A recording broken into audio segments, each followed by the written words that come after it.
So ayan, good afternoon mga kabilder. Welcome po kayo muli sa aking YouTube channel. So ayan, mayroon na naman tayong sasagutin ngayon.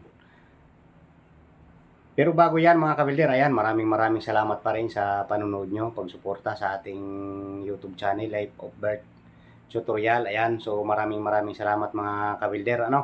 Ayan, so palagi nyo sinusuportahan ang ating Life of Birth channel kahit bihira tayo makapag-upload ng video, pero sana ay masikapan na natin ma-uploadan ng palaging mga video kahit mga ganitong content lang, paliwanag. Mas maganda ang paliwanag mga ka-welder. Kung maaari personal, mas maganda rin sana ang personal mga ka-welder. Ayan, so meron tayong sasagutin katanungan ni Mark Rick sa Bidra. Tama baga? Ayan, mga ka-welder, ayan. Ayan. So napakalabo. Pasensya na. Ayan. So ang tanong ni Kawilder, Mark Rick sa Bidra or sa Bidra nga. Ang katanungan niya, paano sir kung 0-0 naman ang alignment pero naangat ang unahan? Ayan. Maganda rin yan. Maganda rin katanungan niya. So paliwanagan natin maayos si Kawilder. Napakaganda niyan. Ang ano niyan mga ka-welder, ang dahilan niyan, pag umaangat,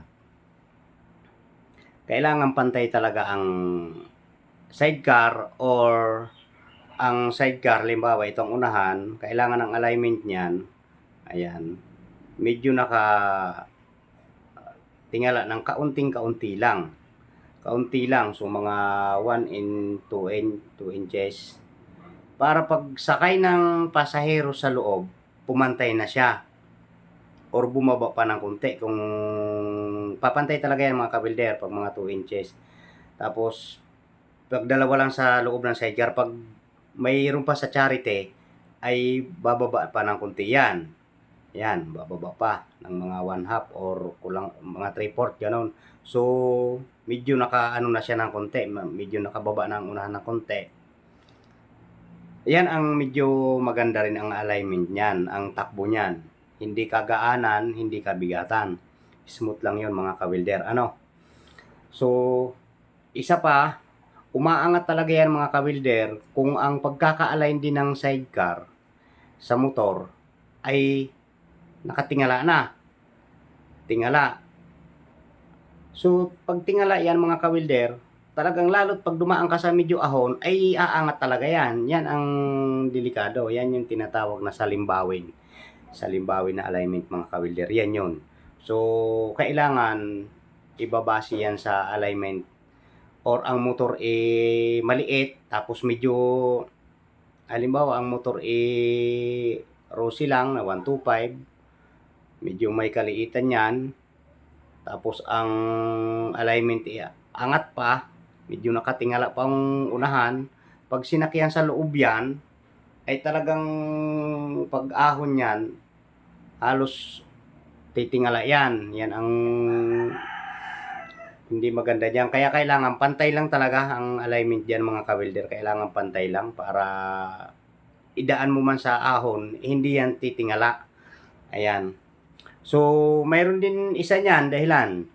Baka naman ang ang pagkakalagay ng ihi ng sidecar masyado na dito sa gitna ng sidecar, dito na sa sidecar. Kaya pagka ang ihi kasi sa sidecar pag medyo gitna na, siyempre dito ang sidewell, gulong. Pagka dito ang upuan ng ayan, ganyan, dito ang upuan ng pasahero, tapos sandalan ito, nandito ang ihi, nandito ang gulong, ganyan, ang gulong, dini. Ang hirap magpaliwanag mga ka-welder, sa susunod at atin isusulat yan. Ayan, dini ang gulong, dini ang pasahero, tingala pa ng konti, at medyo nakauna yung ihi ng sidecar, at saka doon sa motor medyo nakaunahan na rin ang motor, titingala din. Ayan, tingala talaga yan, titingala yan. So mas maganda dyan, medyo dini lang ng konti talaga ang ihi, halos magtap. Ang ihi kasi dapat nasa ilalim lang ng upuan, tapat talaga yan, pantay. Yung pinag-aalay na ng pinagkakabitan ng crash guard doon. Para dyan ang bigat sa ihe at saka sa sidewell ng gulong. Ayan, ang gulong, halimbawa gulong.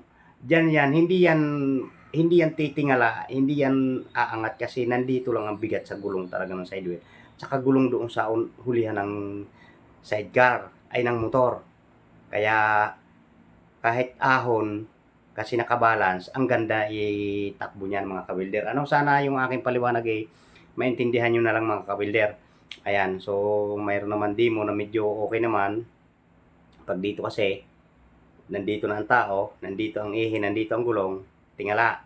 Ayan, yan din. So gagawin ulit natin ng video yan sa susunod. Pag may mga katanungan pa na hindi nila mag-gets yung ating paliwanag, isusulat natin yan sa papel, step by step, para mas maganda. Pero mas maganda na yan na ano. So ayan, ang katanungan ni Kawilder Mark Rick.